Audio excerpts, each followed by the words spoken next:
Saya pelajari Vietnam. Vietnam mengalami kemajuan yang sangat luar biasa. Hari ini sungai-sungainya jernih, danau-danaunya bersih, masyarakatnya disiplin, pemerintahnya menggunakan tangan besi untuk mengatur rakyatnya. Tiongkok mengatur anak-anak muda yang pemabuk, mengatur anak-anak muda yang malas, mengatur anak-anak muda yang setiap hari marah pada orang tuanya menjadi benalu di keluarnya. Dikerahkan tentara untuk mengambil mereka dari rumahnya, dimasukin barak militer selama 6 bulan. Pulangnya mereka menjadi manusia yang tersadar dan kembali pada orang tuanya, kembali pada negara dan budaya Tiongkok. Teologikal ini akan saya terapkan di Jawa Barat. Tidak bisa dalam setiap tahun cerita kita hanya cerita geng motor. Tidak bisa dalam setiap tahun cerita kita hanya cerita tawuran. Tidak bisa setiap tahun cerita kita ada cerita orang yang mati karena oplosan. Ini harus segera dihentikan. Kenapa? Kita punya kebudayaan, kita punya nilai ajaran Islam sebagai nilai-nilai ritualitas, sebagai nilai-nilai substansial, nilai-nilai spiritualitas. Tetapi kenapa kita tidak bisa menyelesaikan hal-hal yang remeh-temeh dan kecil ini? Faktornya cuma satu, kita lebih senang membangun wacana dibanding bertindak nyata. Untuk itu kalau bersedia, pemerintah Kabupaten Cirebon bisa bekerja sama dengan jajaran TNI dan Polri.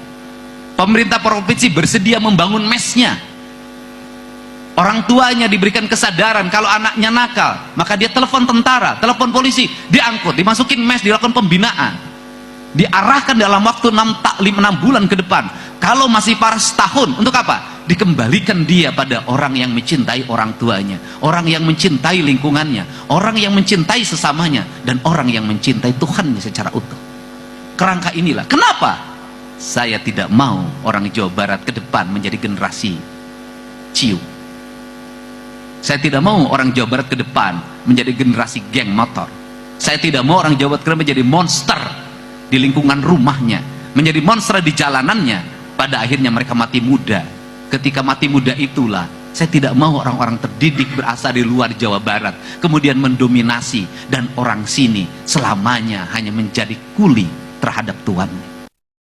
Assalamualaikum warahmatullahi wabarakatuh. Salam Om Swastiastu, Namo Buddhaya, salam kebajikan dan salam sejahtera untuk kita semua. Ini adalah gebrakan baru yang disampaikan oleh Kang Deddy Mulyadi dalam membangun Jawa Barat untuk menjadi lebih baik. Ada begitu banyak hal yang disampaikan oleh Kang Deddy Mulyadi. Dan juga sudah ada begitu banyak gebrakan-gebrakan baru yang telah dilakukan oleh Kang Deddy Mulyadi dalam membangun Jawa Barat. Dalam cuplikan video tadi, seorang Deddy Mulyadi akan mencoba untuk menerapkan hal-hal yang terjadi di Tiongkok, hal-hal yang terjadi di Vietnam, di Provinsi Jawa Barat. Bagaimana caranya untuk memberantas premanisme, bagaimana caranya untuk mendidik seseorang yang malas, bagaimana caranya untuk mendidik geng-geng motor yang hidupnya hanya di jalanan, bagaimana caranya untuk mendidik manusia-manusia pemabuk yang selalu saja merusak lingkungan masyarakat dan lain sebagainya. Kalau hal serupa akan diterapkan oleh seorang Deddy Mulyadi di wilayah Provinsi Jawa Barat, maka saya sangat yakin dan percaya Jawa Barat akan menjadi provinsi yang paling istimewa, dan Jawa Barat akan dinobatkan sebagai provinsi yang terpopuler di Negara Kesatuan Republik Indonesia. Gebrakan-gebrakan dilakukan oleh Kang Deddy Mulyadi membuktikan kepada kita semua bahwa betapa cintanya seorang Deddy Mulyadi kepada masyarakat Jawa Barat. Dalam berbagai macam hal, beliau telah melakukan itu. Beliau telah membuktikan kepada kita semua, khususnya kepada masyarakat Jawa Barat, bahwa hal-hal yang beliau lakukan selama ini tentu punya dampak yang positif, yakni untuk membangun Jawa Barat menjadi lebih baik, untuk membangun Jawa Barat menjadi lebih unggul. Dan inilah contoh-contoh pemimpin yang benar-benar dia mewakafkan hidupnya untuk mensejahterakan rakyatnya. Pemirsa sekalian, terkadang kalau kita mau melihat gebrakan-gebrakan ditunjukkan oleh Kang Deddy Mulyadi ini adalah sebuah gebrakan-gebrakan yang butuh keberanian, yang butuh ketegasan, karena tidak semua orang, karena tidak semua pemimpin bisa melakukan hal-hal besar seperti yang ditunjukkan oleh Kang Deddy Mulyadi ini. Saya berharap bahwa segala keputusan dan segala kebijakan diterapkan oleh Kang Deddy Mulyadi di Provinsi Jawa Barat ini, pemerintah pusat, dalam hal ini Kabinet Merah Putih, bisa mendukung penuh dan bila perlu bisa menerapkan juga di berbagai provinsi di negara Kesatuan Republik Indonesia yang rawan dengan preman, yang rawan dengan ormas, yang banyak anak muda yang mabuk, yang banyak geng motor dan lain sebagainya, yang selalu saja meresahkan masyarakat. Kalau itu semua bisa diterapkan di negara Kesatuan Republik Indonesia, maka saya sangat yakin dan percaya Indonesia akan menjadi negara yang damai. Indonesia akan menjadi negara yang tentram. Kata sejahtera itu akan berpihak kepada rakyat Indonesia. Kalau semua pemimpin di bangsa ini punya karakter atau jiwa kepemimpinannya seperti Kang Deddy Mulyadi ini. Pemirsa, masih ada banyak video yang ingin saya persembahkan kepada pemirsa, dan berikut ini ketika seorang Deddy Mulyadi bertemu dengan masyarakat Batak yang ber-KTP Jakarta. Lalu seorang Deddy Mulyadi menasihati mereka bahwa untuk mengais rezeki di Jawa Barat, kita harus benar-benar jangan pernah membuat kegaduhan. Ciptakanlah kedamaian, ciptakanlah ketentraman di Provinsi Jawa Barat itu. Mari kita simak bersama-sama cuplikan video berikut ini. Ini saya bersama warga Batak yang ada di Depok. KTP-nya masih KTP Jakarta, bener nggak?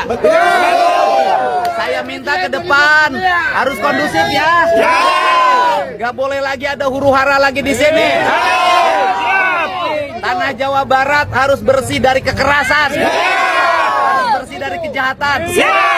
Siapapun yang tinggal di sini dari manapun harus menghormati adat dan istiadat di sini. Yang menjunjung tinggi toleransi, kesamaan, saling menghormati. Saya tahu warga Batak di sini belum pada punya tanah. Betul tidak? Betul. Apa mohon apa Ibu? Kami ingin mempunyai rumah yang sertifikat, Pak. Emang selama ini rumahnya diambil tanah siapa? Rumahnya kami seperti masyarakat disahkan. Ya sekarang rumahnya pakai tanah siapa? Oh tanah negara ya? Ya sudah. Lihat semuanya. Kalau urusan KTP belum punya KTP kita beres. Ada sebagian. Saya rata-rata warga DKI. Udah. Awas, nggak boleh ada rusuh-rusuh. Nggak boleh lagi melawan aparat. Harus patuh sama Gubernur Jawa Barat. Kasih. Ayo nangtung kabeh. Ini warga yang mengisi tanah-tanah PU Provinsi Jawa Barat. Jadi lingkungan yang sangat kumuh dan tanah-tanah PTPN perkebunan. Hari ini kita bersihkan, bangunannya kita robohkan, akan kita bikin taman dan kita tata sedemikian rupa sehingga baik, dan seluruh warganya mendapat kompensasi atau bantuan dari Bank Jabar Banten Peduli. BJB sekarang tumbuh menjadi perbankan yang konsen terhadap problematika rakyat, mendorong UMKM, mendorong sektor ekonomi kerakyatan berjalan dengan baik, dan tumbuh menjadi bank yang terpercaya, sehat, bersih, dan visioner. Bank Jabar Peduli untuk semua. Jawa Barat istimewa. Subang. Pemirsa sekalian, dari dua cuplikan video ini, kita bisa melihat, kita bisa mempelajari bahwa betapa dekatnya seorang pemimpin yang bernama Kang Deddy Mulyadi yang adalah Gubernur Jawa Barat ini dengan rakyatnya. Apakah kita bisa menemukan semua pemimpin di bangsa ini punya kedekatan, hubungan emosional dengan rakyatnya seperti ini? Rasa-rasanya tidak. Karena seringkali kita menemukan sosok-sosok pemimpin yang egois. Sosok-sosok pemimpin yang lebih mementingkan kepentingan pribadi daripada kepentingan umum. Sosok-sosok pemimpin yang otoriter. Sosok-sosok pemimpin yang arogan.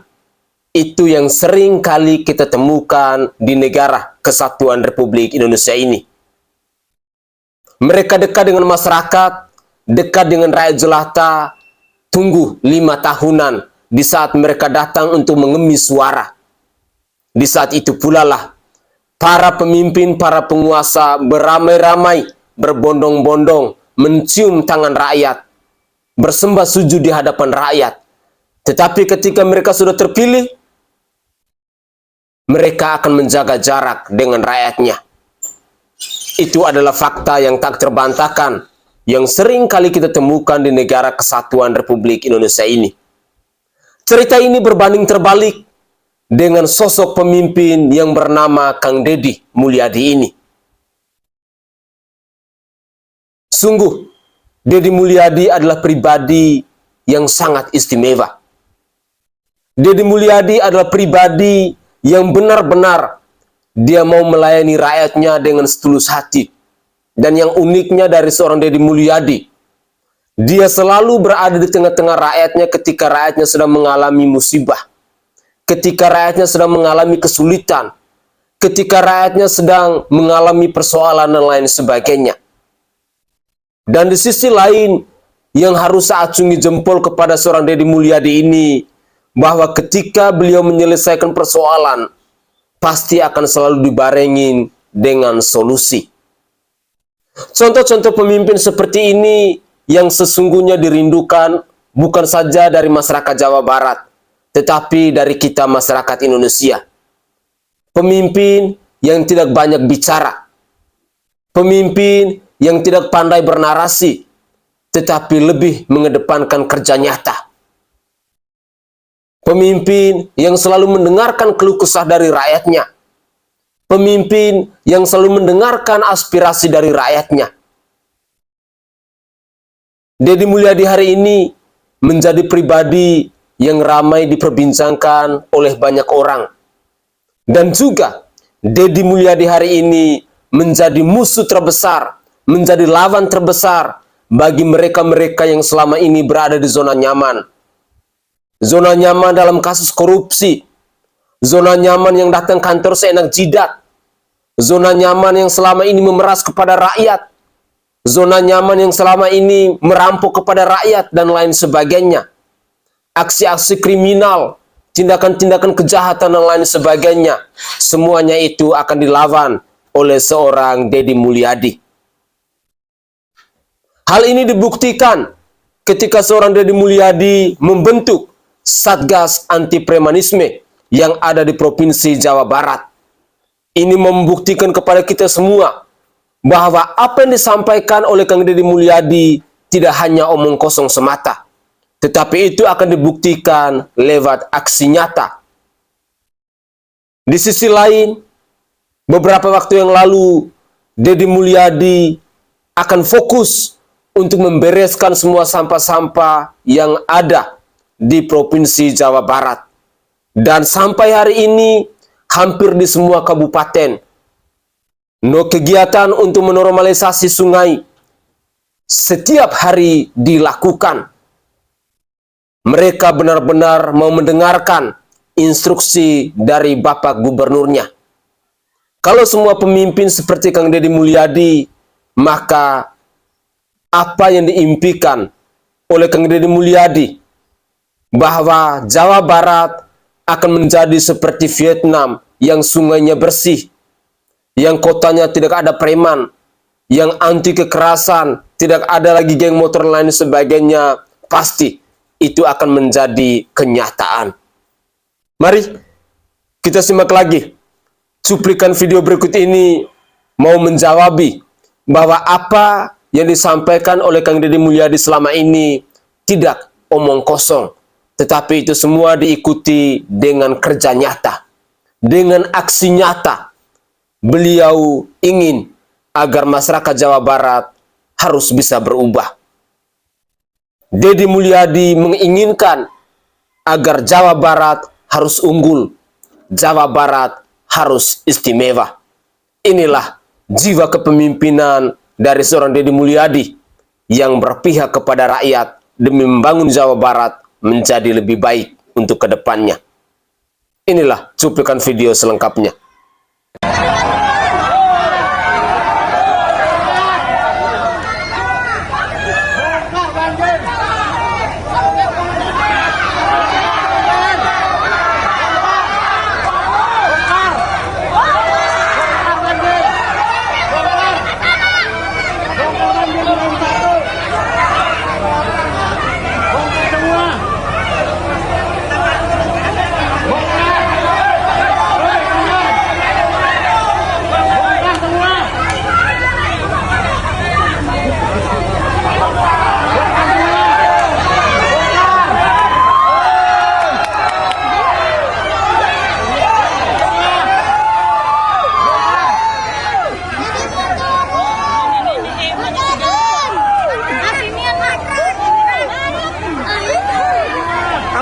Nggak kelihatan.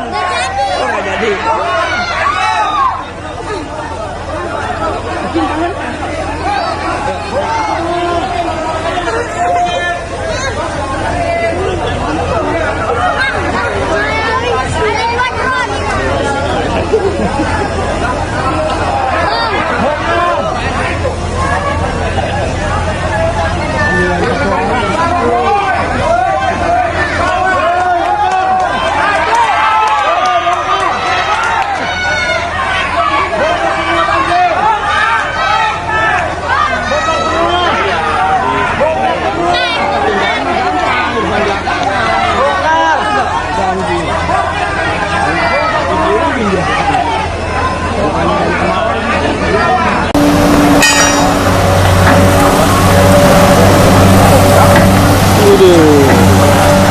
Jadi seperti ini ya gambaran setelah bangunan-bangunan liar dibongkar.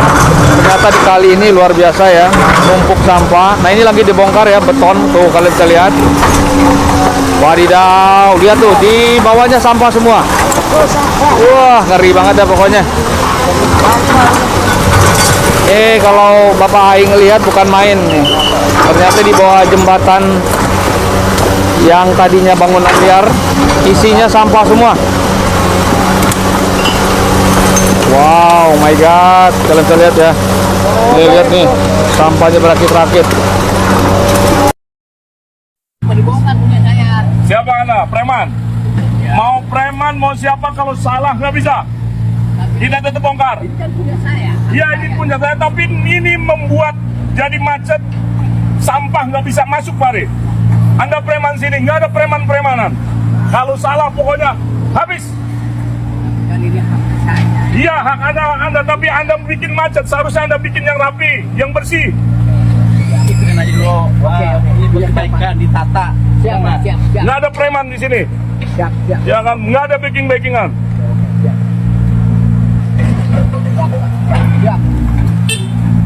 Oke, terima kasih atas sarannya. Aku lagi polsek, siapa aku nanti? Kami punya laporan dia pula jabat kerjanya anggota aku. Ternyata ini Lanjut bang. Stop dulu. Lanjut bang. Selesaikan dulu. Jadi gimana? Nggak ada. Harusnya anggota saya yang bongkar.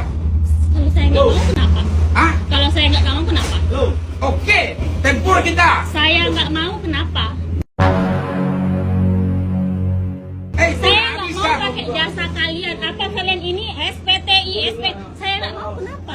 Itu kewajiban kami. Kalau saya nggak mau kenapa? Nggak mau sama-sama kita Kalau ribut. saya nggak mau kenapa? Oke, jangan menyesal kalian nanti ya. Apa yang disesalkan nih? Jangan Ngancam, menyesal. apa yang diancam? Aku mendengar pula kata-kata. Iya, apa yang Yang diancam? tahu ke polsek. Ah? Aku ada laporan ke polsek. Lapor. Nah, wajahmu tahu aku. Kami nggak mau pakai jasa kalian, kenapa? Kenapa nggak ada? Gubernur Jawa Barat Deddy Mulyadi ditantang oleh Ormas ya untuk debat diskusi dan diskusi secara aktif ya terkait karena Kang Deddy Mulyadi selaku Gubernur Jawa Barat itu melontarkan sebuah pernyataan akan memerangi premanisme dengan membentuk satuan tugas anti premanisme dan juga anti pungli ataupun pungutan liar dalam hal ini. Pas statement yang disampaikan ini ternyata ada organisasi masyarakat yang merasa tersinggung ya, tidak mengena pun tersindir dalam hal ini ya, yang mengakibatkan pihak dari ormas tersebut ya untuk menantang Kang Deddy untuk melakukan diskusi terbuka ya. Wacana ini dimaksudkan Kang Deddy adalah untuk menjaga ya kestabilitasan usahawan yang melakukan usaha ataupun investor yang ingin berinvestasi di wilayah Jawa Barat itu investasi dengan tenang dan melakukan usaha dengan tenang tanpa diganggu oleh ormas-ormas ya, oknum-oknum yang biasa melakukan pungutan liar ataupun melakukan tindakan-tindakan premanisme dengan maksud ingin menjaga keamanan tapi justru membuat keributan. Nah, menurut semua teman-teman, apakah ormas itu penting? Apakah ormas-ormas tersebut yang benar-benar membantu masyarakat atau malah menyusahkan masyarakat? Komen.